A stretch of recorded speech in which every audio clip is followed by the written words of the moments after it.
voice can break the dark. A single spark ignites the heart. But if we turn when justice calls, the chains we forge will bind us all. When truth is silenced, when lies take hold, the cost is freedom, the soul grows cold. No one stands tall while another must fall. Freedom for one depends on freedom for all. We're mavericks of freedom, rebels in the fight, defending every voice, defending every right. For the moment we falter, the moment we stall, we lose our own freedom when we let others fall. You can't stand free while others kneel. When justice fades, it's freedom they steal. An innocent condemned, a crime unspoken, and with it the bond of liberty is broken. No tyrant rules without our consent. Oppression thrives where silence is spent. Stand for the weak, the silence the small, or freedom will crumble for us all. We're mavericks of freedom, guardians of the light, fighting for the truth, for what is just and right. For the rights of one are the rights of all. We rise or we fall by answering the call. Even those we may oppose deserve the rights we all uphold. For if we deny them what is fair, we build our own prison in despair. The fight's not easy, it never will be, but justice for one is the key to be free. We stand as mavericks, together we strive, defending the rights that keep freedom alive. We're mavericks of freedom, rebels in the fight, upholding every truth, protecting every right. When one is oppressed, we're all in the thrall. Freedom for one depends on freedom for all. So take a stand, let your courage rise. Defend the truth, don't compromise. For the soul of the world, the writing's on the wall. Freedom for one depends on freedom for all.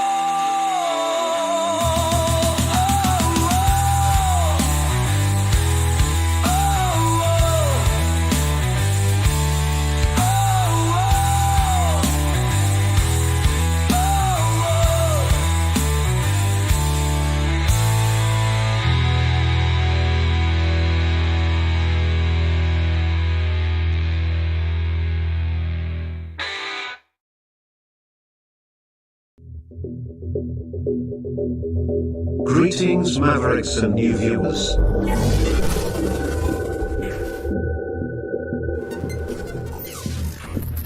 Tonight, direct and live from the Maverick News Network World Studios.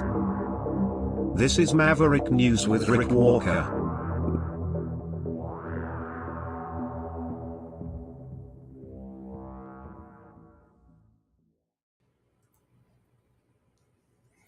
Welcome back, everyone. Great to have everybody here. Lots of ground to cover tonight. We have a returning guest. David Wiley will be here in just a moment. We're going to talk about a few things related to Ukraine, to Trump, to Pete Hegseth. So lots in store there. And we'll also touch tonight on this whole Prime Minister Carney meeting with Donald Trump. Boy, people are sure talking about that. What else can I say? It's just, what day is it? It's Tuesday. Yeah. And just another day in the world of politics. We'll be right back after this.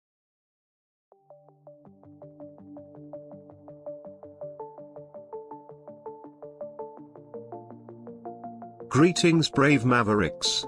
Our quest for truth continues. We go beyond fake news. Together we expose propaganda. Together we pull others out of rabbit holes. We are maverick thinkers. We are all unique individuals, individuals, defenders of individual rights and freedoms, credible, trusted, grounded in reality. Maverick News, Maverick News. Defending free speech, free speech. Donate at freedomreporters.com. Do it now. Tomorrow may be too late. Too late. Too late. Too late. Maverick News. The world is watching.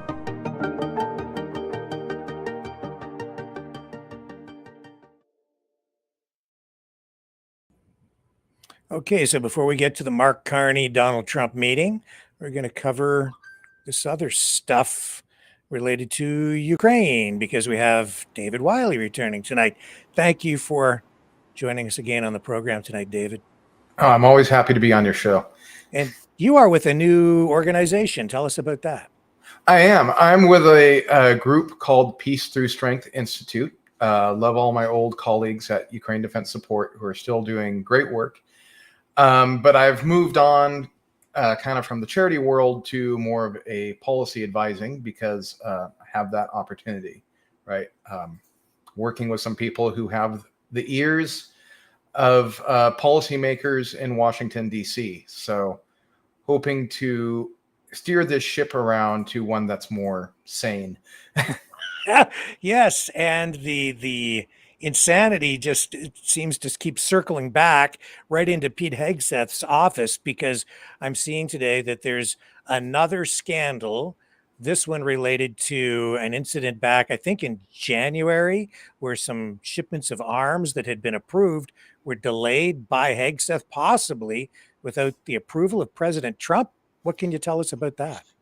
That's what the administration is saying. I'm not sure if I believe it or not, but I believe that more than anything, this is a clear signal that Hegseth is on his way out, right? The White House is no longer standing by their guy. So they just publicly said that he screwed up. Even with the earlier scandals, right? That wasn't the case. They said, oh, I'm saying, oh, this isn't that serious. Okay. Everybody kind of knew that it was. But they stood by their guy, as they often do.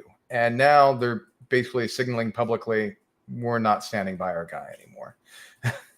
So this particular scandal, I guess it does go back to January, and these munitions, I guess, were set to be shipped out, and they had been pre-approved by the Biden administration. This is when Trump was first coming into office.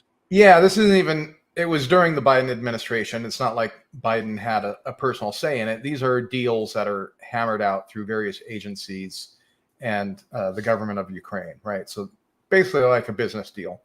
And it doesn't matter who the owner of the business is. You're expected to stand, when you take over a business, you're expected to stand by and honor previous deals, right?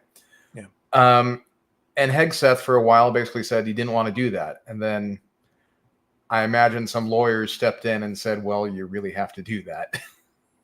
Yes, because we were talking about, I guess, 11 shipments that were delayed for about a week. Do you think it had much of impact on the front lines over in the Ukraine conflict? Oh, absolutely. Any kind of delay has an immediate impact, right? And I do mean immediate, because when they don't know the ammunition is coming in, when there's any kind of holdup, there's, conserve your ammo. Don't shoot so much, if you're being fired on, maybe don't shoot back, right? So that always has an immediate impact, right? When the ammo train is flowing freely, then, you return fire freely whenever you're attacked, so on. You feel free to seize an opportunity and go on the counteroffensive, which, you might pause on those opportunities when you don't know if the ammo is coming in. And I guess with regard to Pete Hegseth, this just further highlights really his incompetence in that role, and maybe even his obstinance, his loose cannon attitude. Maybe not even, because it looks like he just was ignoring what the president had ordered, or just acting on his own unilaterally, possibly. I think that's been pretty clear for a while. He's actually recently been cutting some some of Trump's first term programs stuff, which is pretty brazen. Yes. You know, Yeah. so yeah, he kind of decided that he runs the show. He's in charge, and believe the Trump administration doesn't want to cause another scandal. They would like him to go quietly, and I believe there's even the possibility he might stir some up to kind of stay in, but I believe his days are numbered very short, personally. All right. So this is really a reverse extension of the Signalgate scandal, and I guess Yes. the biggest issue here is that it undermines trust in the U.S. as a reliable partner. That's a big issue here too. Oh, yeah, absolutely. You know, I think if anybody's been paying attention through both of Trump's terms here, whenever something blows up in the news, particularly about one of his people, he doesn't like to do anything right away. He does not like to reward the media and give them what they want, even when it's what he wants. He's always like, no, I'm not going to give it to you, right?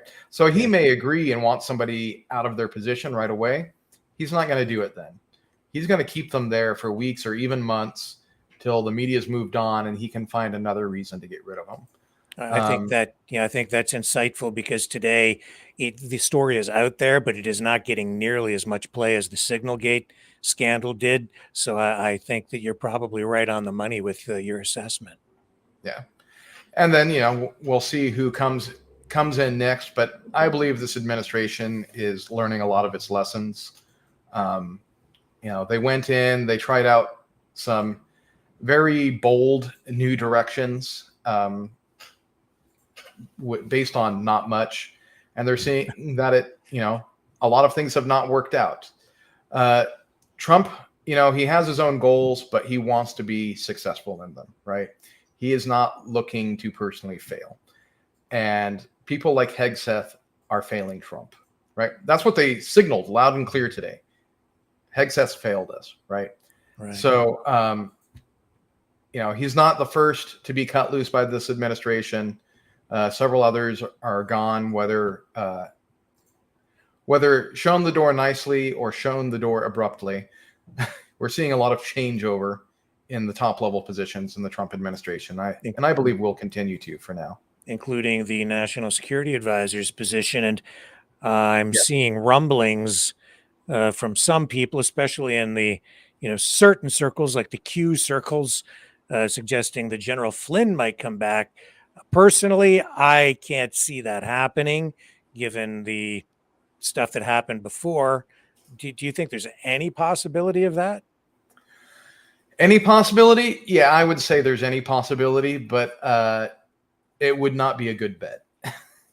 Yeah. And this all just shows that there was a lot of chaos, a lot of disorganization within the Trump administration, especially during the early days of his Trump 2.0 administration, and it's still continuing now. But they are making, I guess, some progress because we have this new minerals deal that has been signed. So what are your first thoughts on that? This is actually huge. If anything, this is really underreported and not understood by many in the media who are talking about it. Because this is a new, not just economic, but strategic partnership between the U.S. and Ukraine. These rare earth minerals, this is the same thing that one of the things that we said we had to go into Greenland for, right? If you've been following all this, they've been following a lot of the international chaos has been the Trump administration seeking these rare earth minerals, right? Because our main supplier is China, right? And that's who Trump sees as our main enemy, our main rival is China. And we are dependent on them for rare earth minerals. He has been looking to get out of that one way or another. And Ukraine has offered this partnership. That's not just economic, right? So this is will be a strategic realignment. So Ukraine has these minerals. They have them in abundance. They can replace China as a supplier, right? Make us fully independent. But there is a catch to that because where are those rare earth minerals? Well, there's some in central Ukraine, but there's a lot in eastern Ukraine where the battlefields currently are. So the only way you're getting at those is if the war ends and Ukraine is in control of those regions of eastern Ukraine. And we're going to get into the ceasefire deal, and I guess some of the the conditions that Putin seems to want to lay out if for a lasting peace, and a lot of that include, like, I mean, he wants all those eastern regions, even some that he doesn't actually control. But let's continue to focus a little bit on this minerals deal. I guess it really involves a reconstruction investment fund, right? It's a deal that I guess it's going to be financed 50% of revenues from new licenses or something from the critical minerals and resources like oil and gas. I don't exactly understand how the deal works. Can you shed any light on that at all? Yeah. So, I mean, currently those minerals cannot be extracted. One, because there's a war, right? So this is a commitment that Ukraine is going to come out of this war, and it is going to be in control of these minerals deposits, right? So Putin's takeover of all of Ukraine, or even many of the areas that he occupies right now in eastern Ukraine, is no longer on the table. Trump just signaled that clear, right? We're going in for these minerals deposits. Ukraine is going to end up with them. And if there's any doubt about that, the same day it was signed, for the first time, the U.S. sent F-16 parts to Ukraine. Now, they have F-16s, but all of those have been supplied by European countries. Biden administration never gave anything for jets F-16 parts to Ukraine. This is a first under the Trump administration. The same day, they also resupplied more air defense missiles by selling them to Ukraine, right? So, and Trump just arranged a deal so that Ukraine is getting another Patriot missile defense system. We've heard about the defense of how this has worked in Kyiv, but Ukraine only has had one of those up until this time. So now they're getting a second, and looks like they may soon have a third. So this will greatly reduce the threat of these Russian missiles that have been hitting Ukrainian cities. I guess this also proves that Trump is not just going to walk away, as some people have been predicting. Yeah. No, this is, and I was afraid that was on the table. This is a massive pivot. So we're still early days here, but this signals a major shift in the administration, right?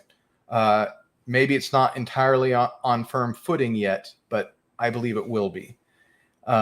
So this is going to be a key, and this is going to change not only the relationship between the U.S. and Ukraine, this will impact other countries as well, because maybe, when they become more sure of the outcome of this deal, we stop pressuring countries like Denmark about Greenland, right? Because there will no longer be a need. We'll have that defense against Russia. We'll have the rare earth minerals. There will be no reason to threaten to take over Greenland. We'll see. Maybe. Yeah. It doesn't make sense at all to begin with. So I'm not as optimistic as you, but on that front. But I guess this also eliminates one of the objections that a lot of people would have to continuing support for Ukraine, that being we can't afford it, because now the U.S. will benefit economically from a Ukraine being able to hold on to its territory and its country and sovereignty. Well, I disagree with the old argument, because I believe we always had a benefit economically. But putting that aside, yes, your point is correct. Now we have a very solid economic deal between the U.S. and Ukraine. We can point to exactly what we're getting out of it. It's no longer nebulous, free trade. They keep the price of food down in the world market, which is kind of hard to explain to people that, people in North Africa and the Middle East eat. And if they can't buy the grain from Ukraine, then they're bidding on grain from Europe and other places. And so it's always been a problem. But now we say, look, we're getting these rare earth minerals. Supporting Ukraine, keeping them free now means independence from China. And it is in our strategic and economic interest to be independent of China. So we're looking at minerals like lithium, titanium, uranium, Correct. other minerals that I can't pronounce. So Yeah. that there's a lot of stuff there, a lot of wealth. Yeah, and I'd say you just named the three most important ones: lithium, titanium, and uranium. Uranium, obvious reason, right? We know what that does. That makes nuclear weapons. That makes nuclear reactors. And by the way, Russia does not have a good supply of uranium on its own. It enriches uranium that it gets from others. So if they don't have that, their long-term strategic threat goes down. Yes. Yeah, Um, well, Canada has some of that stuff. yes. Yeah. That has some people scratching their heads and wondering about, the trade deals here and the meeting that happened with Carney and Trump today. But that's another story we'll touch on later in the broadcast. I guess there's no security guaranteed, no security guarantees that come with this deal, though, either, right? So what do you make of that? Not explicitly, but you know what? We already had given Ukraine security guarantees, which weren't so solid. So there was the Budapest Memorandum. Obama pretty much ignored it. Trump, first term, paid more attention to it, but didn't come to the rescue of Ukraine, sent them weapons. So Ukrainians don't see security guarantees as worth very much right now, right? Mm-hmm. Mm-hmm. They see that, okay, now we're economically linked, right? So now there's money. It's not just, you say that you'll come and help us. Now the U.S. will have skin in the game, right? Right. Now we'll really have something to lose. So regardless of those agreements, they're saying, look, we'll buy weapons, right? So I guess on that level, it seems to make sense. I hope that it doesn't turn out to be some sort of exploitive endeavor by Trump and his administration, because ultimately Ukraine is fighting for its sovereignty. The people want a free country, and you don't want to just be freed from one oppressor and then hand everything over to somebody else either. So there has to be a real balance and a partnership, I guess, there in the end. Yeah, no, and I have to agree with you that during earlier versions of this bill, there were definitely serious concerns about it being exploitive. But the Ukrainians held their ground, right? And they showed strength, they showed independence, and they got a much better deal out of this. And this deal is going to require American investment to securing Ukrainian peace, to securing Ukrainian land, because, the minerals deal is worthless if Ukrainians end this war not being in control of that land and not having it be safe to dig those minerals out.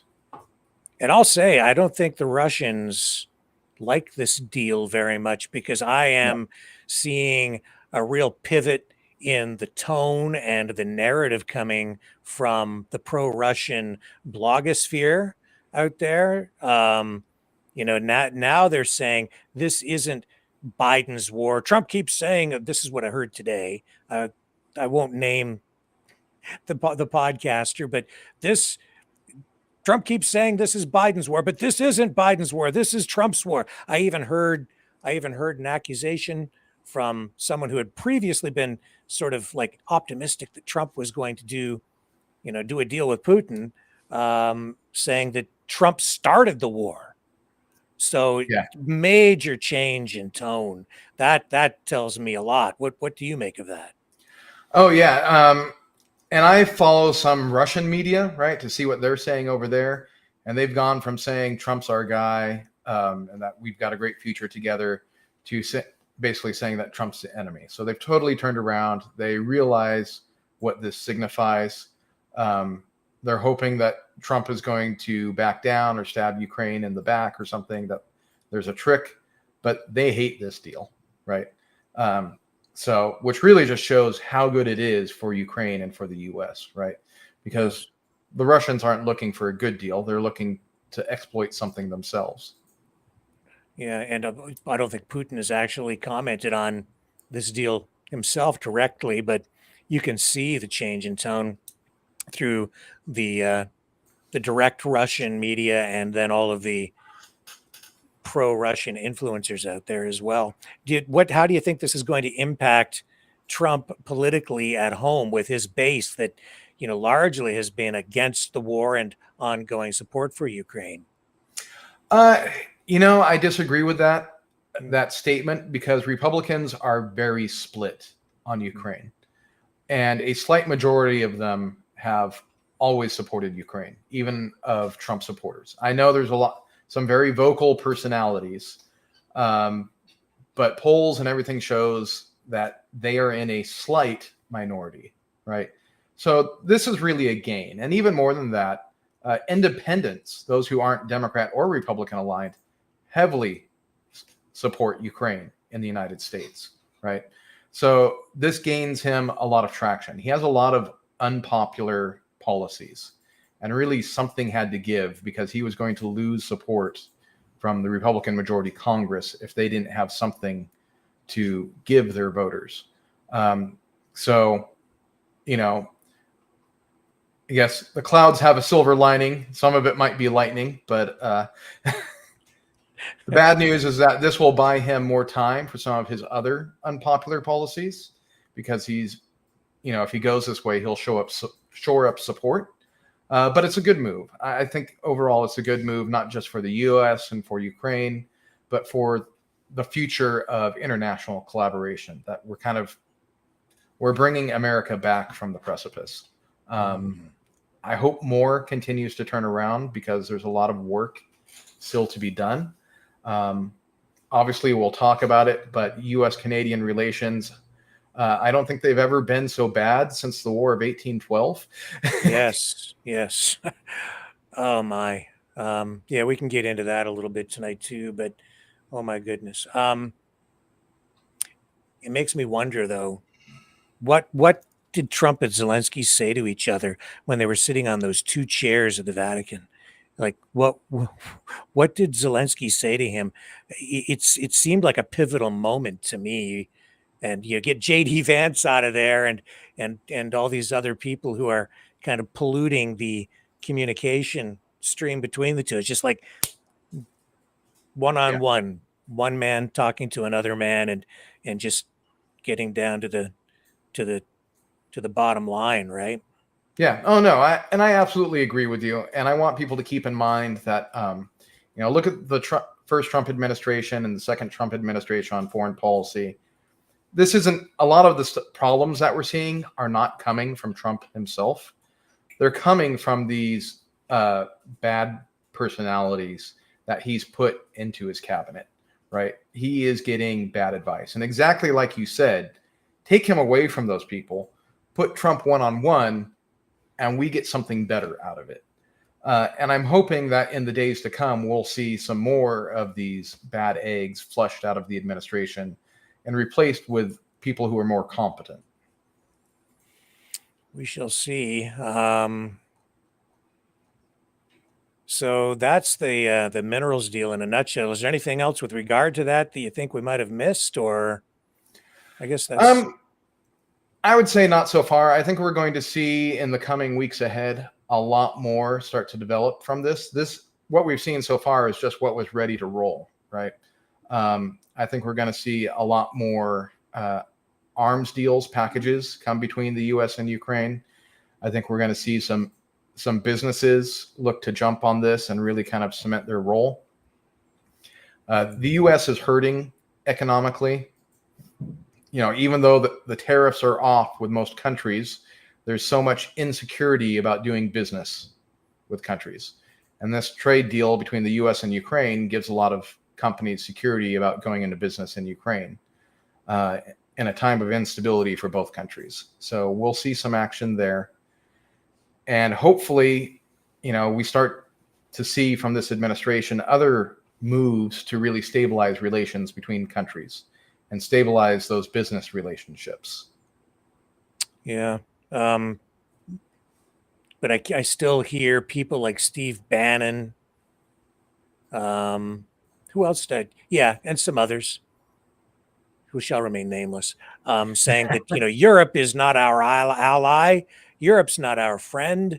I'm like, where is this talk coming from? But it's there, and they've got the president's ear. This hopefully with Ukraine should maybe stabilize things a little bit. And I guess this has been a bit of a wake up call for Europe, though, as well, right? Yeah, no, absolutely. And I think you're going to see a lot of the voices in the Trump administration that are trying to sell Russia as our friend are going to fall out of favor. Those who don't learn to pivot will probably be shown the door in the weeks ahead. Mm. And I guess that's largely too because we've seen repeatedly that Putin has been playing games. I mean, I've seen oh yeah, some Republicans coming right out and very close people to Trump saying that Putin has basically been playing Trump. yes, no, I know for a fact that that has happened. And Trump has come to realize that Putin was playing games, right? Saying he'd come to the table, saying there'd be a peace, saying that this time he's going to stick to the ceasefire. It's like the old Peanuts cartoons where Lucy always held the ball, and Charlie went to kick it. Well, Trump's not going to kick that ball anymore, right? He's learning. There's been, since 2014, I think 28 ceasefires that Russia has made and violated every single one of them, if they even started, which most of them didn't. So, including I believe we've had 2 or 3 so far this year.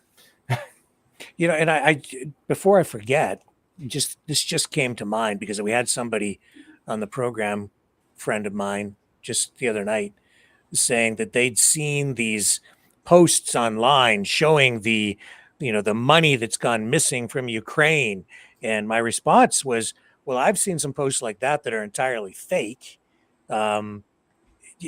Is the propaganda still kind of ramped right up, trying to cast doubt and discredit the support for Ukraine that way? Is there a lot of, I hate to use the word misinformation, disinformation, because people seem to have a negative reaction just when you say those words. But what do you make of that?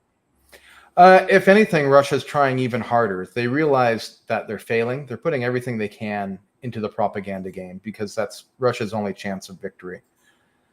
But the thing is, with so many issues going on, with so many scandals, with so many economic issues, Americans just aren't paying attention. They can't be bothered to listen to any of it. And so Americans' lack of interest in hearing about foreign policy is actually creating an issue where their propaganda can't get through. People have tuned out. They don't care about what's going on in Moscow and Kyiv when they're having trouble putting food on the table, worrying about keeping their job, worried about, trade over even our own borders with US and Canada, among other things, right? And worrying about the price of dolls because Christmas is, only about 6 months or 7 months away, right? So, but you're not going to be able to buy $35 for Christmas this year, maybe only 2 or 3 is what we're hearing. So, yeah, I understand where the real focus is. That's a kitchen table issue. Yes. Sure. And that is actually, that's, as much as I'm joking about it, that is really something that just strikes right at the heart of the matter, doesn't it? No, it's absolutely true. And it's the only thing that beats party politics in the United States is kitchen table politics, right? So when you impact what's on the kitchen table, that will drive out pretty much everything else. And Russia has no chance of competing with that. No, and something that came up in the meeting today between newly elected Prime Minister Mark Carney and Donald Trump was Ukraine. Trump saying that he and Carney both want the war to come to an end quickly. And of course, we're hearing about this ceasefire that Putin wants to coincide with his Victory Day parade. Zilinski, I read just yesterday that he's saying Ukraine is not responsible for, nor can they guarantee the safety of anyone that goes to this parade, because he's saying that there could be even false flag attacks there.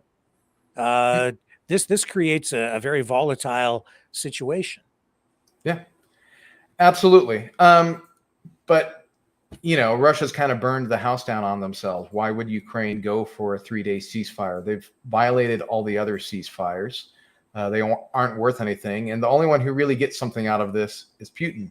He's trying to protect his precious propaganda show and bring his, the other countries with their leaders, try and bring them to Moscow.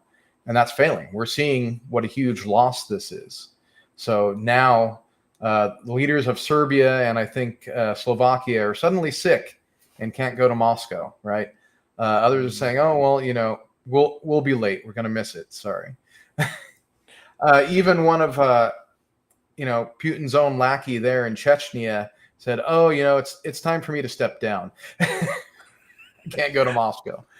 Yes. Well, from a PR perspective, I'm not sure this is working for Putin this time because, No. Zilinski just came back and said, well, why wait? Let's do the ceasefire right now. And why for only 3 days? Let's do it for 30. And Putin didn't bite on that at all. So just, again, is that a signal again that Putin's not really serious? Absolutely. That's exactly what it means, right? This is Putin's invasion. If he wants peace, he can have it any day. He can pull back his forces. He can say, we're going to stop. When the war ends is up to him entirely. Ukrainians have to fight to defend themselves. It's their cities that Russia started attacking on the first day of this invasion, right? It's their land that is turning up the mass graves of civilians. It's their land that's being taken from them, right? It's their industry that's getting wrecked. Ukraine is primarily hitting military targets, right? So, and they're doing so very successfully in Russia now. They're penetrating all the way to Moscow on a regular basis. So for those who aren't paying attention, Moscow's getting hit every day now. That's one of the reasons that these leaders are afraid to go there. And Zelensky's not willing to tell them that they'll be safe if they go. So in fact, there was another drone strike just overnight. Yeah. Yeah. I mean, if you're a leader or anyone at all, do you really want to be standing next to Putin in public at this event? And, I'm seeing some military analysts come out and say that parade is a legitimate military target in this war. What's your assessment? Absolutely. It's a military parade. This is full of military equipment and soldiers. So the presence of civilians does not make a military target not a military target, right? That's in the Geneva Conventions. That's always been agreed. It's tragic. It's horrible. But the presence of human shields can't be an excuse that, you can't hit a military target that helps to stop the war. The U.S. did worse, in my opinion. We dropped nuclear bombs on cities of industry, right? Mm-hmm. And a lot of people are okay with that. So hitting a military parade full of marching soldiers and military vehicles, absolutely a legitimate military target. And they have the ability to do that because they've really ramped up drone production. Not just ramped up production, they are innovating at a rapid pace right now. They are without a doubt the world leader in this type of warfare, right? I go back, it's another important thing for the strategic U.S. relationship. But they're really going to come out of this war as a leader, because whatever the next regional war is in the world, I guarantee you from now on, it's going to be a drone war, right? We're even seeing the Houthis, who are, not a sophisticated group to say the least. They're using drones against shipping and everyone, right? Yes. So any major country that gets involved in a war, they're going to have a drone force. And if you don't know how to use that and how to defend against it, then you've already lost. And today, in the Mark Carney Donald Trump meeting, Donald Trump mentioned, and I don't know if you saw this, but he said that the Houthis have agreed to stop attacking ships because they don't want to be bombed anymore, is the way that he put it. He's just so blunt with his statements. So does that have you optimistic? Not yet. It's kind of too random and there's so little warning. It's all of our Middle East partners were surprised by this announcement. So it just kind of lends itself to more instability. Peace is great. I don't want to put that down. I'm glad we came to an agreement, but I want to come to an agreement that builds stability in the region, not one that potentially reduces it. Because it's no good to us to have peace in Yemen and greater conflict across the Middle East. Yeah. Just to pivot back to the drones and what's going on in Ukraine, how are these drones being produced? It seems like they're using innovative production techniques, developing new technology, but they're doing it in a much different way than Russia has been doing it, because I guess this is being done at a very like local level, and like even in garages. Yeah. So Russia's doing it kind of the old Soviet way. Large factories, mass production, you have a design and you just make a lot of it, right? So they've taken for instance, these Iranian drones, and they're just pumping out tens of thousands. And this is where Russia still has battlefield superiority over Ukraine, because for every drone Ukraine is sending, Russia's sending 10, right? So how's Ukraine compensating this? They are innovating. They are changing the technology rapidly. So Russia's got static designs, very little change, whereas Ukraine is putting out a new drone design every week. So just this last week, they shot down Russian aircraft using sea drones. So they launched surface-to-air missiles, confirmed hits, confirmed kills on Russian jets over the sea using drones. So Amazing. Yeah. And they're using, I guess, fiber optics instead of radio communication to get around jamming and things of that nature. Both sides are doing that. This is rapidly evolving. I expect to see probably Ukraine will be the first country in the world to have AI-driven drones where jamming isn't a factor. The fiber optics is very limited because now you have a limited range on your drone. It can become tangled with other drones, so it's not good in swarms. Has a lot of limitations on it, but it gets around jamming. That's the thing. When you have an AI-driven drone, it will also get around jamming, and it won't have those disadvantages of the other counter jamming methods. It's, as I said, it's rapidly evolving. This is, whether you like it or you hate it, this is the future of warfare in the world. Yeah, scary, actually. And I guess if you have, It is. I mean, I keep thinking about aerial drones, but we're also seeing the development of different kinds of drones, like that are on like land-based robots, Yep. essentially, right? So that's Yeah. also the future. Absolutely. Some of them are really great and innovative. There are Ukrainian drones that drop medical supplies, blood for transfusion to soldiers, so that you can perform microsurgery right there in the trenches, save their lives, save their limbs. Drones that will help evac wounded soldiers, because normally, and one of the things that Russia does, they have these little leaf landmines that they drop by air, and they don't kill a soldier necessarily, but they maim them. They blow up and they take away someone's leg or arm. And then you've got to have 2 more soldiers take that soldier back because they're wounded. So you've just, you stopped in advance. And now they've got better ways of countering that. They can use drones to spot some of these mines, find clear paths. They can use drones to help evacuate the wounded when they are injured, and keep Ukrainian soldiers in the fight longer. Without a doubt, Ukraine is winning this war of attrition. Every day, Russia is being ground down. If they were to keep going at their current pace, a recent report said it would take them over a century to reach Kyiv. And they're not going to keep going at the current pace. Every day, Ukraine is gaining more of a technological advantage. Their war industry is building up, and Russia is staying stagnant at best. I'm seeing reports that the Russian economy is beginning to really crack, and within a year and a half, even they may no longer be able to sustain their operations in Ukraine.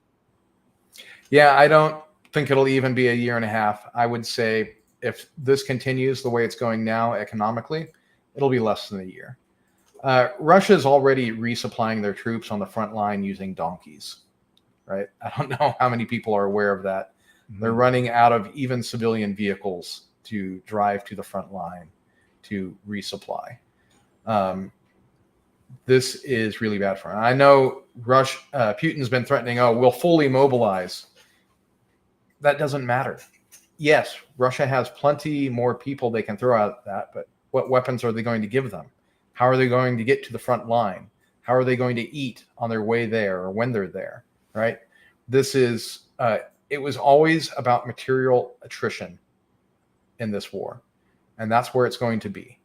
Yep. So Russia's going to run out of weapons, they're going to run out of fuel, they're going to run out of money, and they will no longer be able to fight this war. So indeed, Russia really needs a ceasefire. They're the ones that need a break as much as Ukraine, because they need to replenish too.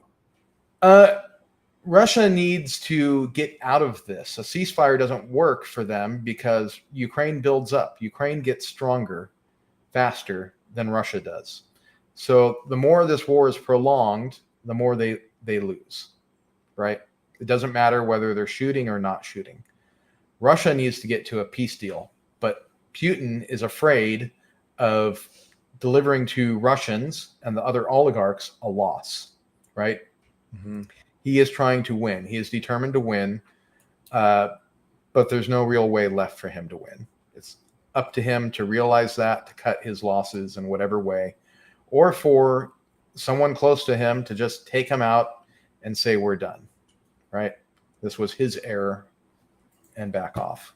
And that's largely the problem here as well, is Putin doesn't really have many options because he's sort of backed himself into a corner. He can't really just quit because he'll be embarrassed. It will cost him so much politically at home that it might even put his position, maybe even his life in jeopardy. It almost certainly would. Look, there's over 3 million missing Russian men now, right? About 1 million Russian casualties and over 2 million that have fled the country, right? And if he demobilizes, if he calls for peace right now, Russian economy has been fully converted to a wartime economy. They're not making goods that you need in peacetime. Those jobs aren't there in Russia. And then he's going to have a whole bunch of angry men that he sent into war with lots of promises. He won't have the money to pay them what he promised them. They'll have guns, they'll be armed, they'll be angry. And what are they going to do? Right? He has not provided himself an exit from this war. It's entirely his fault. As you said, he's painted himself into a corner. And I don't think anybody else really has an exit to offer for him anyways, because he kept doubling down on that they're going to win this. And there is no win left for them. Well, especially now because Trump has an investment there, essentially, right? And he's going to want the payoff. Exactly. But I guess it would be some time. Is there any indication, or do we know if Trump would be putting any like civilian contractors on the ground any place in Ukraine at this point? It seems like he would have to wait until this conflict winds down. It doesn't have to wind down, but it's definitely too early. We have to be able to, guarantee their security. When there's enough Patriot systems in there and enough air defense that they can go into at least the central regions of Ukraine, where none of the artillery or other ground weapons are going to hit, then we can start to see civilian contractors and rebuilding and preparation for that to really secure it. In the meanwhile, there's still a lot of other trade to go on. The United States, those in charge are fools if they're not trying to secure access to Ukraine's drone technology, right? Mm-hmm. There's no agreement for that right now. And there absolutely should be. Because, if China were to attack Taiwan tomorrow, we need that drone tech superiority. Yeah, it seems like that's definitely the path forward. Just as important as, even these 6th generation fighters that are being developed.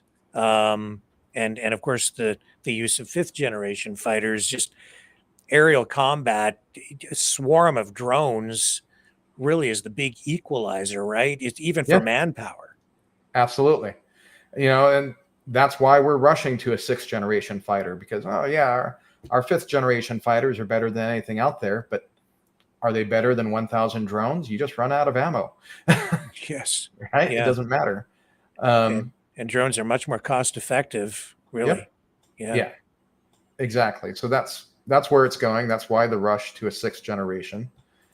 And but it's not enough, honestly. We've got to have that drone tech edge, because China is very competitive in drone technology. They have military officers right there in the back lines of the Russian military learning from them, right? So they are learning from the Russians. They're learning strategies, tactics, and the Chinese will put it to much better use, particularly with their technology and their industry. The United States is not ready, in my assessment, and we need to hurry up and get ready. Yeah, man, and again, a big wake up call for Europe. Would you say that there is more happening on the European front with efforts to, I guess now, ramp up military preparations, or to beef up their military in ways that we're not even really seeing because of everything that has transpired, and this shaking of confidence from the United States? Absolutely. But there's a difference in how different parts of Europe are taking it. I would say that the Western European countries still aren't taking it seriously enough. Whether it's just because they're not prepared economically to make that, or because they don't realize how serious the threat is. We're seeing, oh, we've doubled our production, but their production was very little to begin with, and they need far more. Eastern European countries, Poland, the Baltics, Scandinavian countries, they're doing a lot more, seeing a serious ramp up, serious redesign, development, whole new factories being built in many places. They're taking it seriously because it is serious. And they will be the first ones to suffer if Russia decides to go west instead of after Ukraine. A lot of people don't realize that Ukraine is by far Europe's largest military, right? So while Russia might struggle in Ukraine, if it's only the NATO coalition, which is looking very shaky right now, but it's only that coalition which keeps Russia out of there. Because taking over a smaller country like one of the Baltic countries, if they weren't being also defended by the rest of NATO, it would be a weekend job for Russia. And we're certainly seeing indications from European leaders that Ukraine, they've decided they're actually drawing a line in the sand right there. They see the threat because of the history. Yeah. And so they're like, regardless of what happens with the US, we're in, and we're not going to let Russia. The line is in the sand right there in Ukraine. It can't go beyond there. Yeah, but they're not taking it seriously enough yet. They're also not taking seriously Russia's modern warfare, which is the hybrid war, right? Because Russia is infiltrating their societies. It is undermining their democracies, and they need to be proactive on that front. They need to be protecting the votes of their citizens. They need to be protecting the value of their citizenship and being careful about who they admit in. It's not a question about whether it's mass immigration or less immigration. It's a question of who do you let in? Who is the immigrant, right? Are those people you're letting in, are they there for ulterior motives that are against the interests of your people and your country? They need to screen better. There's been obviously a lot of sabotage in Europe the last few years, right? I'm not just talking about pipelines and internet cables being cut. That's made the news over here. Quietly in the news, there have been factories, military factories, that have been burning down across Europe, right? Yes. a statistically impossible number of incidents. Yes. Yeah. This is sabotage, Yeah. and they need to be doing a lot more because countries don't have to just fall from outside. They can fall from within. Right. And there is absolute evidence of these attacks coming from Russia. It's part of their hybrid warfare. Yeah. Yeah. This is their warfare model. We know it, and we all need to do more about it. US and Canada are fortunate that we're more protected with a big body of water between us and Russia. So we have less to worry about than Europe, and Europe should be far more concerned. Yeah. I have to admit, I'm kind of concerned about being annexed. And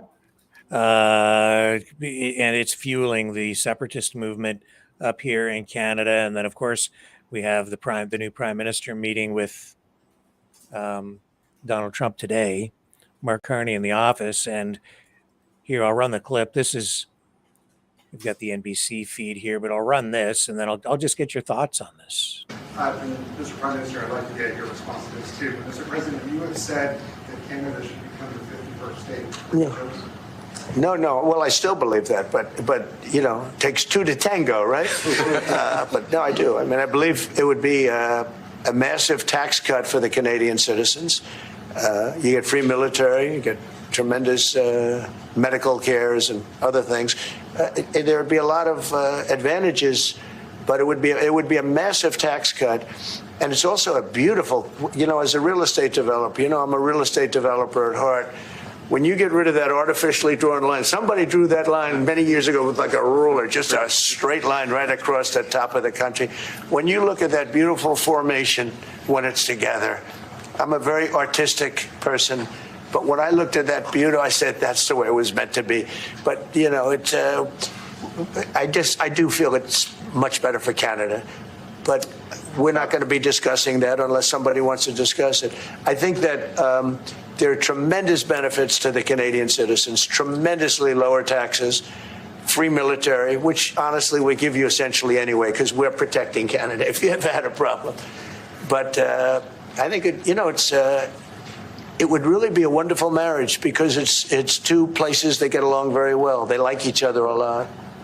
Well, if I may, as you know from real estate, there are some places that are never for sale. That's true. We're sitting in one right now, Buckingham Palace that you visited as well. That's true. And having met with the owners of Canada over the course of the campaign last several months, it's not for sale, won't be for sale ever. But the opportunity is in the partnership and what we can build together. We have done that in the past. And part of that, as the president just said, is with respect to our own security. And my government is committed for a step change in our investment in Canadian security and our partnership. And I'll say this as well, that the president has revitalized international security, revitalized NATO, and us playing our full weight in NATO, and that will be part of it. That's true. What do you think? He's still trying to save face on this, not fully back down from it, but I see a softening of the rhetoric, right? He's no longer being as forceful with this, acknowledging that, there has to be a partnership for this. This isn't like some of his other rhetoric where he says one way or another, we're going to get it.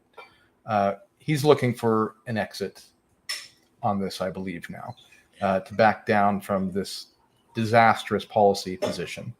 He's gotten nothing out of this stance.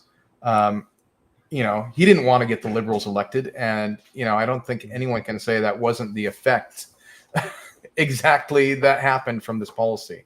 But he's, he doesn't want to give the media and tell them that he was wrong. He doesn't want to, completely abandon his former position and lose face. But he's trying to slide for the exit on this one. Well, Mark Carney said a mouthful there. I mean, there was so much messaging in there for Canadians that, a lot of people wouldn't pick up on, and messaging for Donald Trump as well. Mentioning that Trump had been to Buckingham Palace.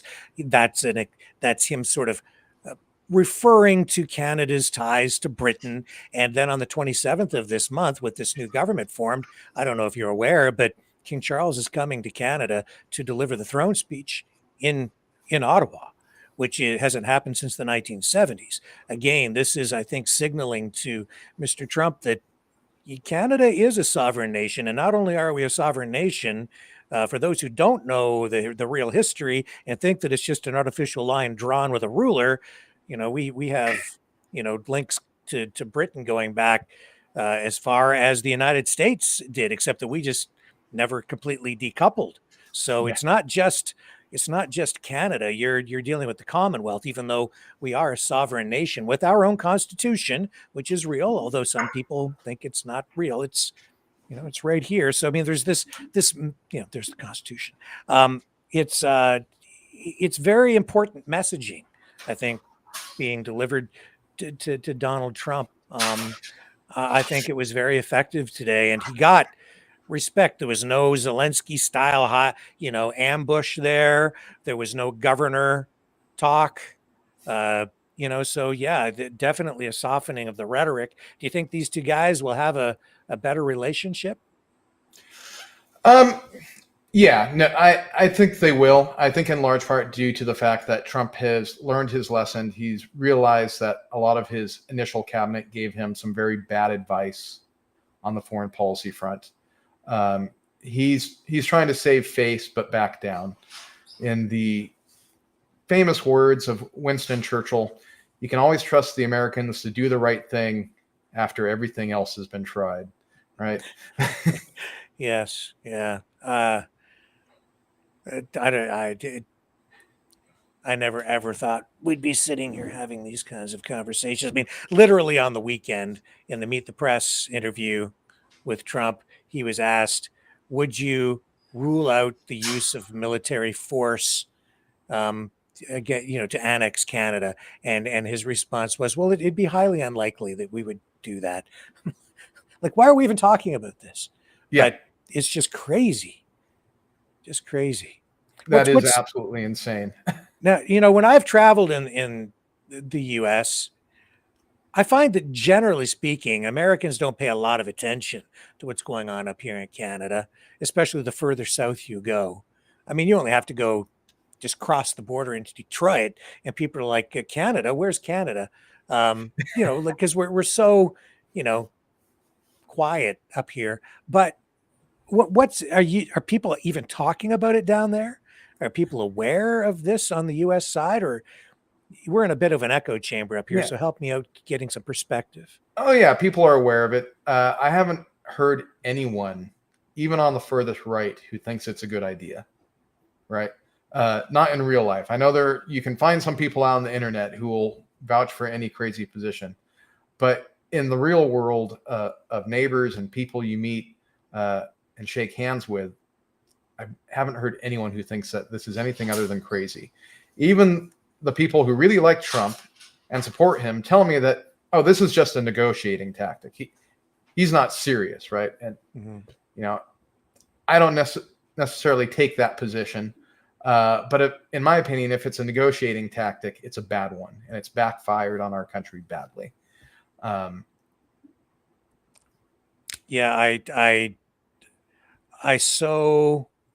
It breaks my heart, all of this stuff, because it's fracturing our country. People are fighting with each other up here. It's fueled all these separatist movements, not just in Alberta, but it's reignited it in Quebec as well. So all these old wounds have been reopened, and it's damaged our relationship with the United States. Mark Carney saying, it'll never be the same again. Trust has been broken. I think this is just tragic all the way around. And as a Canadian, I just want to say I still love you guys down there. I do. But this is scaring people. And I think in the end, Canada is going to come out of this better than the U.S. because Canada has more to gain from decoupling from the U.S. than the U.S. does from decoupling from Canada. Mm-hmm. You're already embracing other trade partners, improving the trade within the country. U.S. doesn't have those opportunities that Canada does. So for us, it's just a loss. Yeah, and Trump hasn't really given himself many options, even on the trade front, because he's picked a fight with about 190 countries around the world. So, Yeah. if he doesn't get a good deal here, he can't pivot over there. He doesn't have any place to go because he has alienated all of the friends that the United States has traditionally had. We can still go to Europe. Yeah. And China if we wanted to, but I know there are certain people down there that would say, "Oh, we're not going to let you trade with China. That's a security threat." So, I mean, I'm recognizing that as well. But, man, If Trump had only picked the fight with China with this trade war, he would have been on solid ground. But he picked a trade war with the entire world, and that, just automatic loss for the United States. Yeah. I believe that he recognizes that. He's walking it back, trying not to completely lose face on it, right? So it's not as fast as any of us would like. But, notice that the Trump tariffs are not in place at the moment. And I don't believe they're coming back. He suspended them, and I believe the suspension is just until they're permanently gone, right? Pending a good excuse. Yeah, he's trying to get something. He's trying to win something. I don't know that he's going to have very many wins from this. Definitely, he's gotten a few. Some other countries have agreed to lower some of their tariffs. But I don't think there's anywhere where we're winning more than we lost from this. Well, this is so difficult to navigate because it isn't clear what he really wants. One minute it's, we need to stop the flow of fentanyl. The next minute it's, we want to bring all the entire automobile industry to the United States because we've been getting ripped off. And then today, I think he was asked in that meeting with Carney, what do you want? And what was that you said that he said? We just want to be, what was it? Friends? I just want Canada to be friends. And, the U.S. and Canada were friends before all this trade war nonsense started. So I'm hoping he realizes that and he just walks everything back and that there's some kind of permanent solution. But really, there's not going to be a permanent solution until the U.S. Congress steps in and takes this back.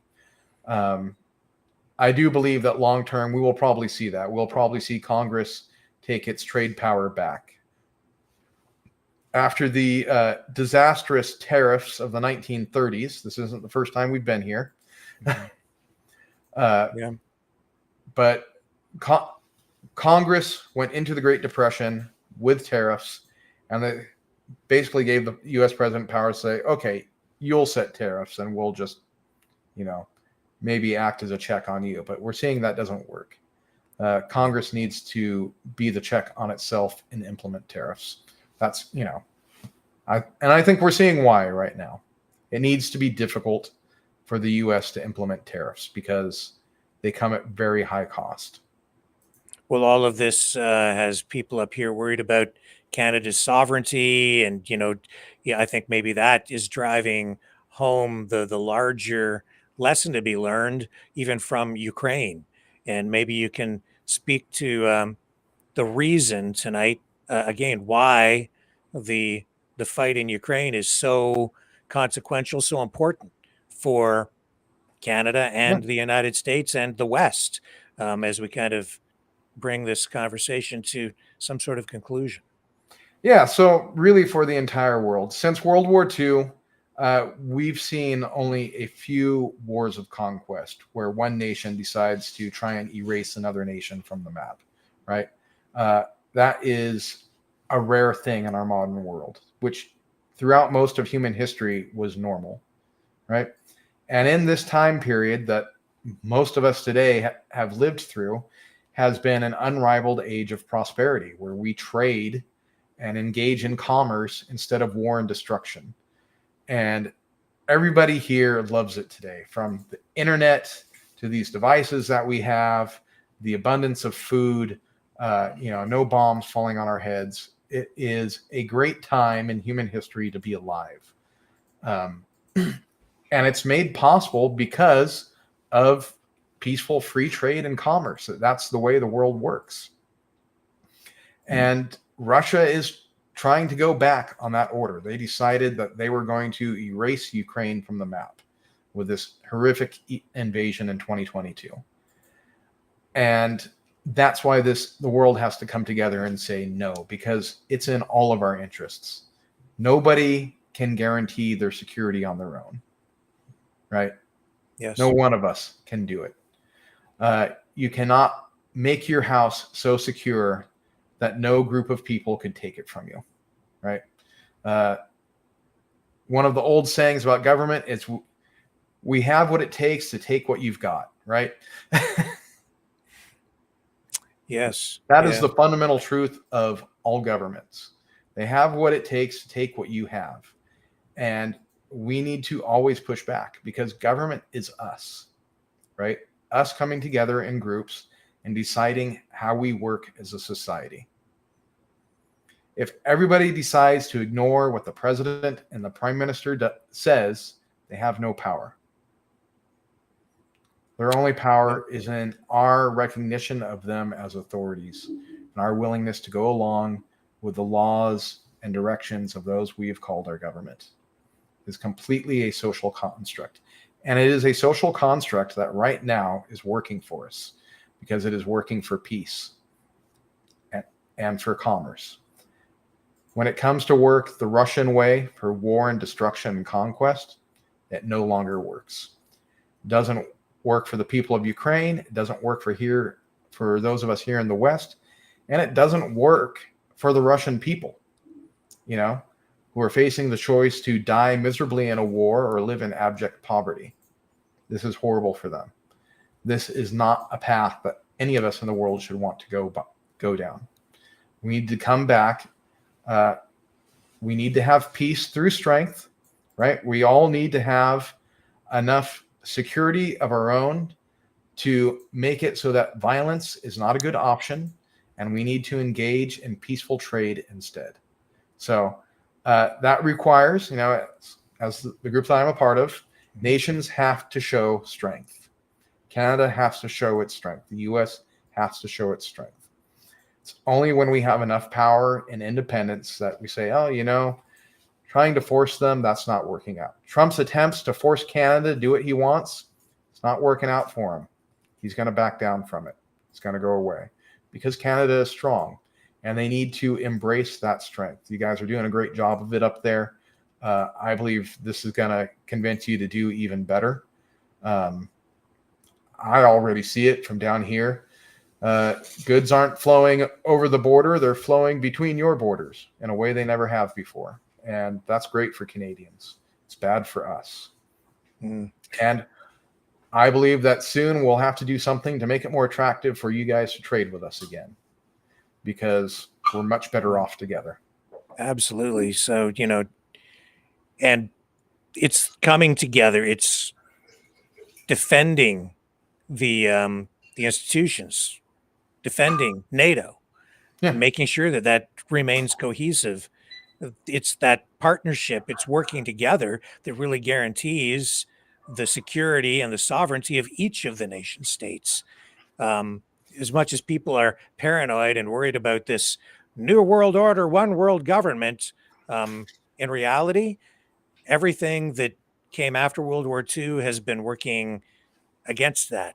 It's the partnerships that have guaranteed the sovereignty of each individual nation state, because by coming together and being strong together, we're protecting the weakest. Yeah, absolutely. I know a lot of people are upset at NATO right now, and there are very valid, legitimate criticisms of it. But that agreement to protect each other kept us safe through the Cold War and has continued to keep us safe, right? The only country to invoke it was the U.S.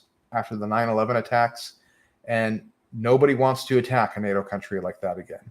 Yeah. They saw what happened. Nobody will dare fly planes into the Canadian capital or any city in Canada because they know what NATO means, right? That keeps us all safe. Nobody will do it to the US again. Nobody will do it to Europe. As long as this agreement of nations to protect each other lasts.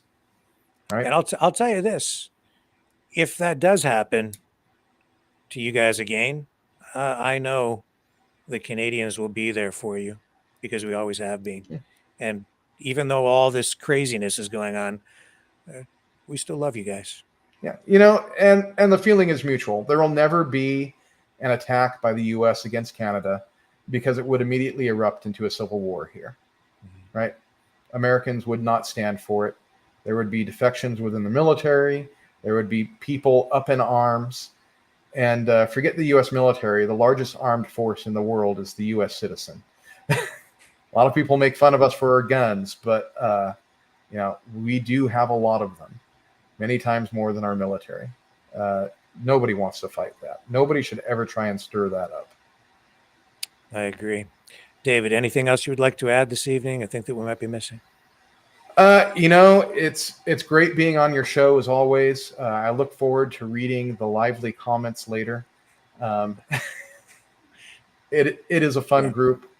You've got a great audience, and keep people thinking. Yeah. Right? We had to turn the chats off on YouTube, and I think maybe tomorrow or the next day I'll be explaining to the audience exactly why. But you can go over to Rumble and see them there if you're brave enough. Oh, I will. All right, everybody. David Wiley, thank you so much, David, for joining us on the program tonight. Look forward to having you back again. Great insight, very, very helpful. Truly appreciated. And everybody, I will be back on the other side of this, and we'll continue the broadcast with more of today's top news stories. Thanks again, David.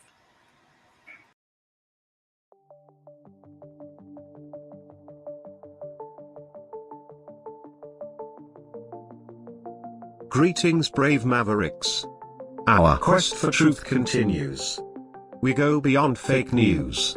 Together we expose propaganda. Together we pull others out of rabbit holes. We are maverick thinkers. We are all unique individuals, defenders of individual rights and freedoms, credible, trusted, grounded in reality. Maverick News, defending free speech, Donate at freedomreporters.com. Do it now. Tomorrow may be too late. Maverick News. The world is watching.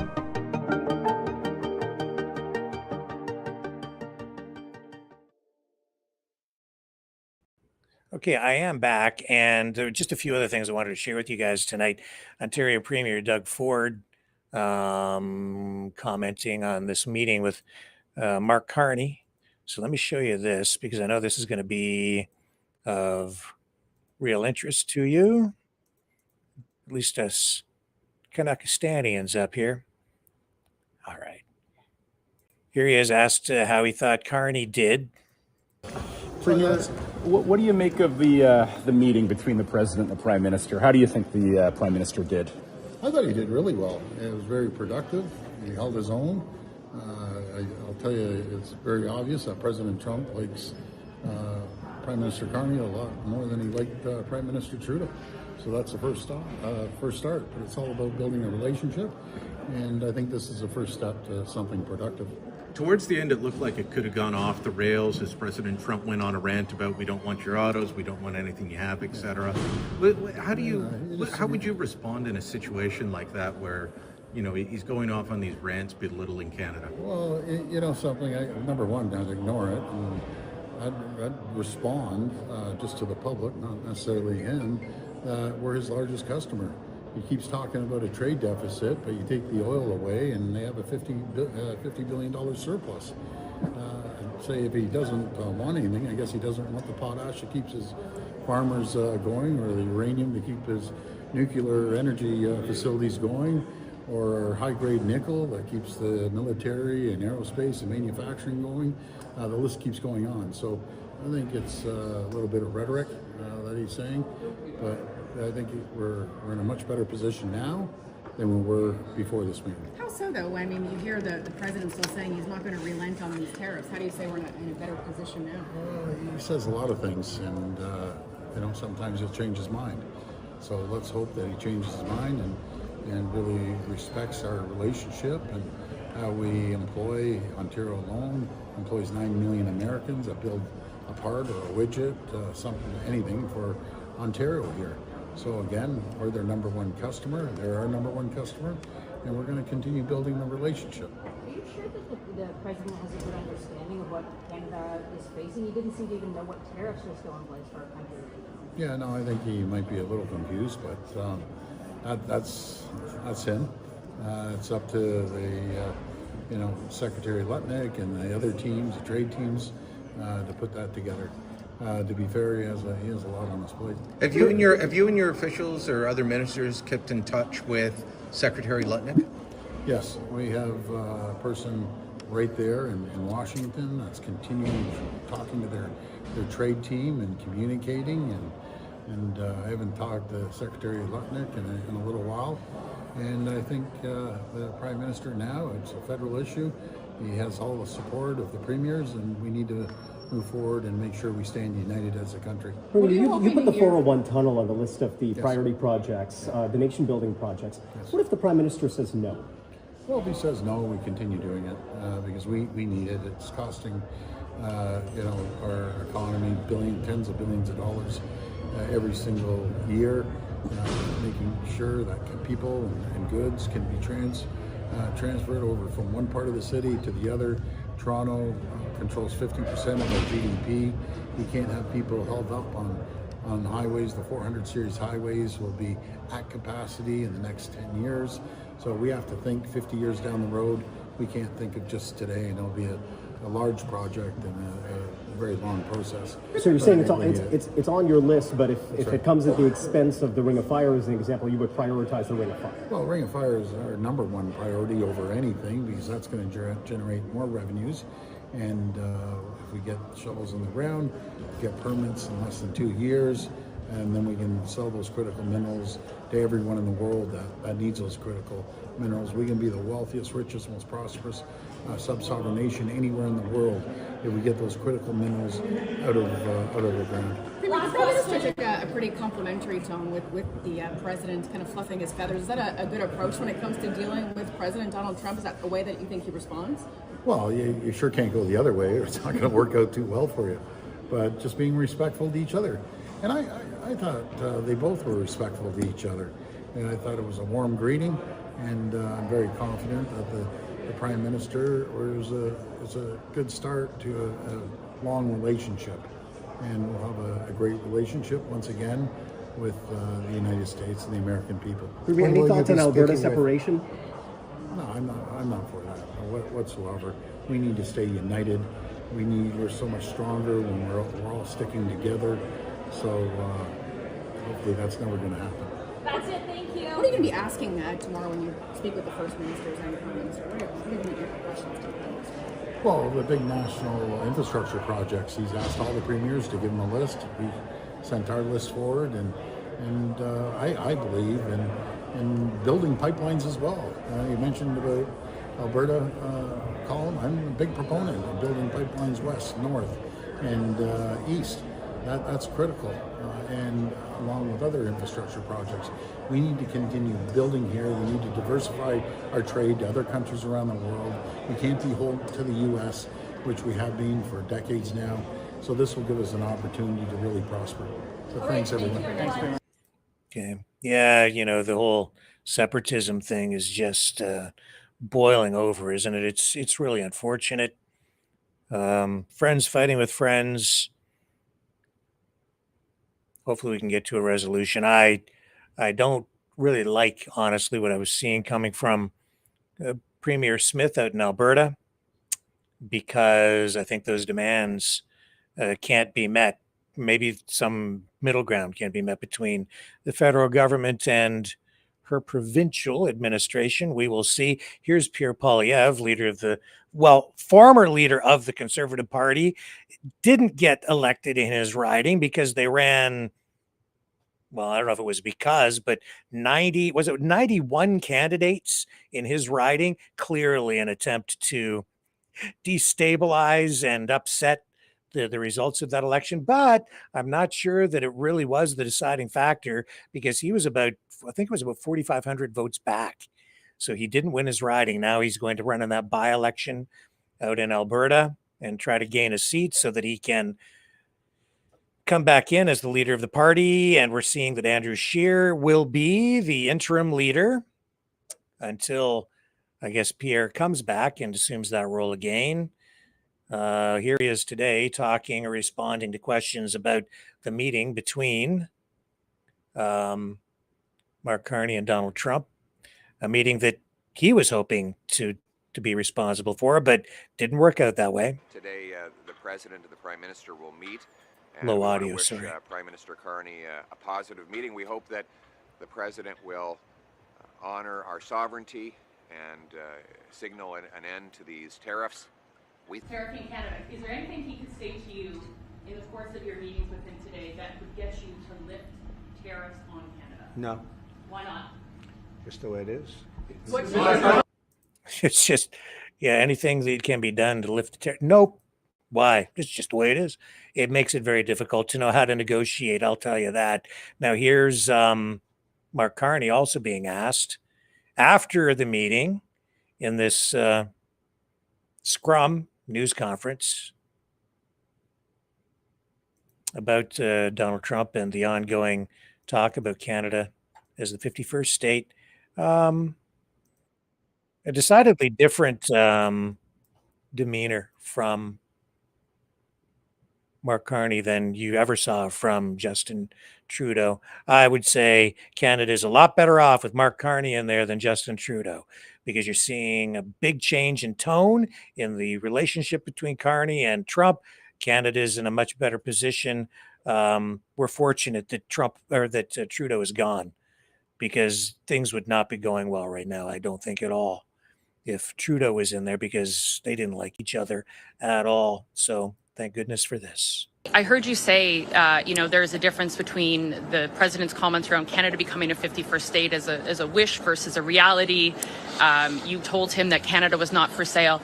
But many Canadians are offended and deeply angered by the fact that he keeps repeating this comment. So have you asked the president to stop calling Canada the 51st state? Yes. Today. Okay, specifically, what did you ask him? Exactly what you just said. But what words did you use? How did you ask him? Look, I gave you an answer. Do you have a follow-up? No. What was his answer? Well, we'll look. I don't know. He's the president. He's his own person. I would go back to showing the difference between a wish and a reality. We're very clear. I've been very clear publicly, consistently. I've been very clear in private. It was clear again in the Oval Office. Would be clear throughout. The president, he understands that we're having a negotiation between sovereign nations, and that we will only pursue and accept a deal that's in the best interests of Canada, not just in the short term, but in the medium and long term for Canada. And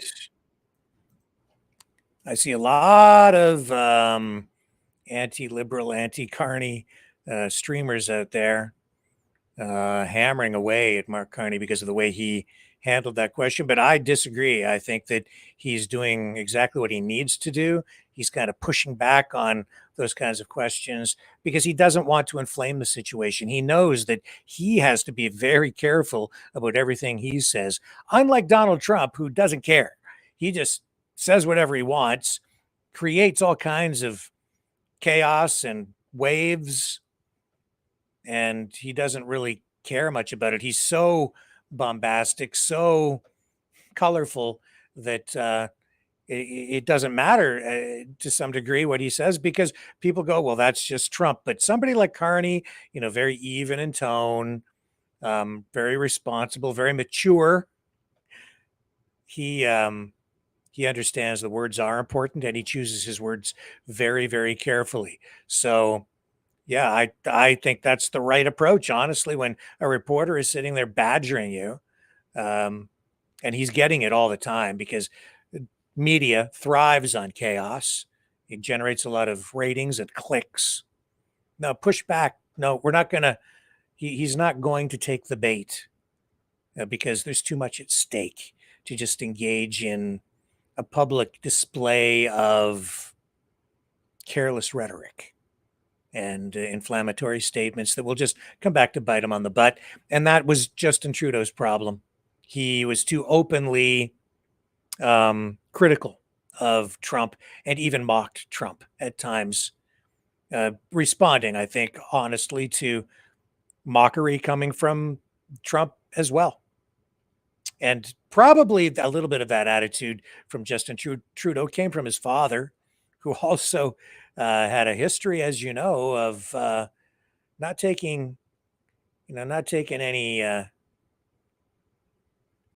don't know, I'm going to choose my word carefully here. Well, you know, there was the scene where Pierre Elliott Trudeau did the pirouette when the Queen was visiting. I think he told the President of the United States at one point to F off, if I'm not mistaken. Something close to that anyway. So there's a little bit of an attitude there. Such is the case, I guess, when you're political royalty. Mark Carney, a much more business-like approach. So I don't care what the political stripe is. I'm just hopeful that we get a positive outcome for everyone, Canadians and Americans. I wish we could just get back to some normalcy, for crying out loud. I should also show you this tonight. India, I guess, attacking Pakistan. So we have video of this attack on the airport there. Here, I'll show you. I think this is the best footage we have.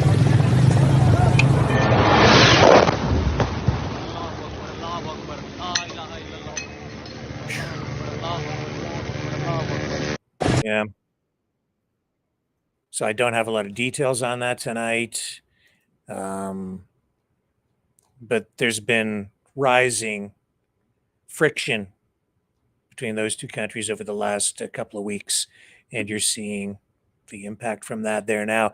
Back in Canada, over in Alberta again, Chris sending me information about this tonight. Wildfire season, as she mentioned in the call-in program previously on another night, the wildfire season has erupted again, and we have this alert from Alberta, the Alberta government. Here, I'll show you. Hopefully, we don't have a repeat of the disastrous wildfires that we've seen over the last couple of years. So this is of great concern to a lot of people out there. And here it is, Alberta emergency alert. Sturgeon County issued evacuation order due to wildfire. You must evacuate now. So if anybody's out there in Alberta watching this and you're in that area and you're not aware, you should take note of this. The evacuation order is in effect for everyone located on Range Road 211 East to Range Road 203 and between Township Road 580 South to Township Road 573. It says here there is a wildfire burning near the Redwater Provincial Recreation Area. Everyone in the impacted area must evacuate now. So you stay tuned to local media, and I'm not local, so you're going to want to tune into your local radio stations. Even if they're getting a government subsidy, trust me, they're trying to help you by giving you the correct emergency information to keep you safe. So stay tuned to local media for more information. Please evacuate, it says, to the reception center located at Pembina Place at 4944 53 St. Redwater, Alberta. Bring your important documents, add medication, and be prepared to be away from home for at least 3 days. So this is obviously very, very serious. There's a close-up on the map tonight. I don't even know if that's close enough to make sense of, but if you're living in the area, you're going to recognize the names of the locations that I just identified. So stay safe out there, Albertans and fellow Canadians. And hopefully tomorrow will be a better day. And hopefully we won't have wildfires erupting to the degree that we've seen in previous years. Very tragic. And a lot of people lost homes out there, especially that big one a few years ago in Fort McMurray. Huge and unprecedented numbers of wildfires in recent years. Blame it on whatever you want, climate change, arson, whatever, I don't care. Just stay safe at this point. I mean, I care, but whatever you think the cause is, the bottom line is, if they're telling you to evacuate, evacuate. Because we've seen people, a lot of people in the last couple of years, not a lot, but some, just defiant and saying, I'm not leaving. They're trying to keep you safe. Don't be a problem. Don't be a danger to yourself or others.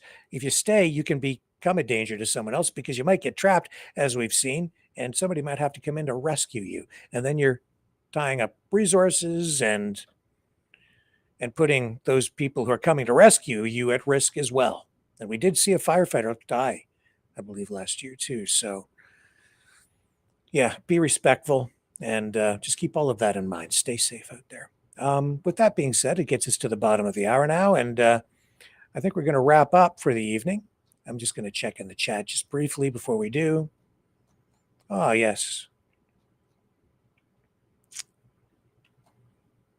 Yeah. And yeah, I see something. Arson. Yeah, I know. There are, the vast majority of these fires are started from natural causes. We've shown you the statistics on these.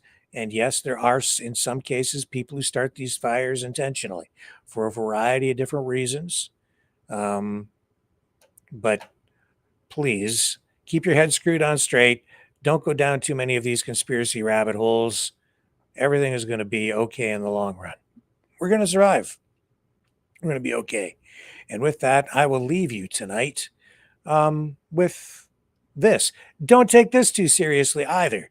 This is Trump traitors. Well, you can take it pretty seriously because there are some people out there who do want to become the 51st state. I'm not among them. I don't want, as much as I love the United States, I don't want Canada or Alberta to become the 51st state. So stay loyal. This is not a 1776 moment. This is more of a, I'd say, an 1867 moment, in my personal opinion. Just embrace your sovereignty. Be proud of your country, whether you're American or Canadian, and look forward to better days where we're going to work together to make everybody better off. We'll all be stronger as a result. Love you guys. See you tomorrow night, 7 p.m. Eastern, on the flip side. Take it away, Maverick and the News Brothers.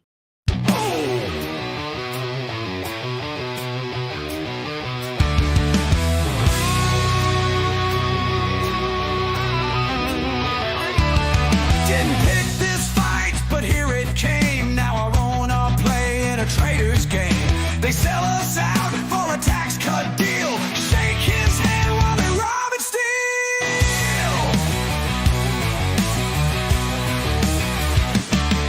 They call us blind, they call us weak, but they're the ones on their knees to the thief. Wave our flag while they burn it down, marching to the sound of a tyrant's crown.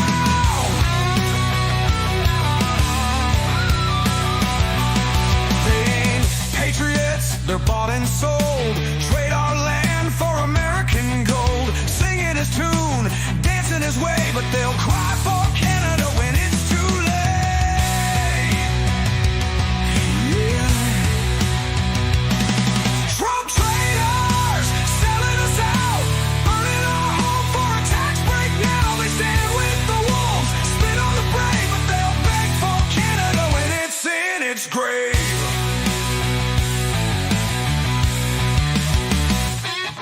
They talk real tough, but they bow real low, licking his boots while they put on a show.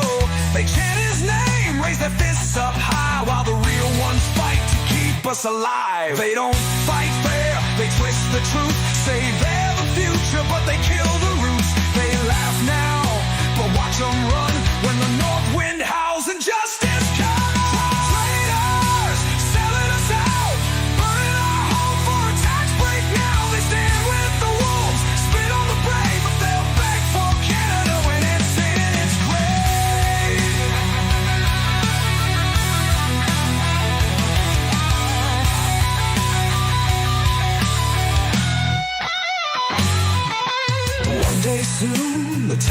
turn, and traitors pay when the fires burn.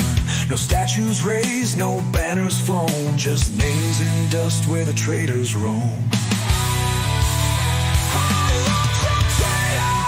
Selling us out, burning our home for a tax break now. They stand with the wolves, spit on the brave, but they'll beg for Canada when it's in its grave.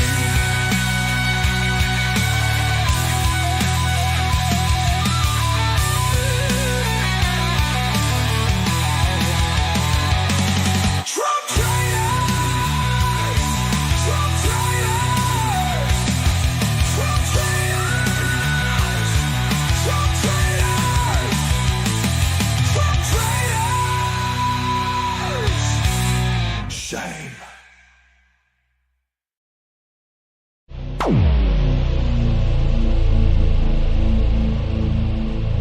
This has been a Maverick Multimedia production.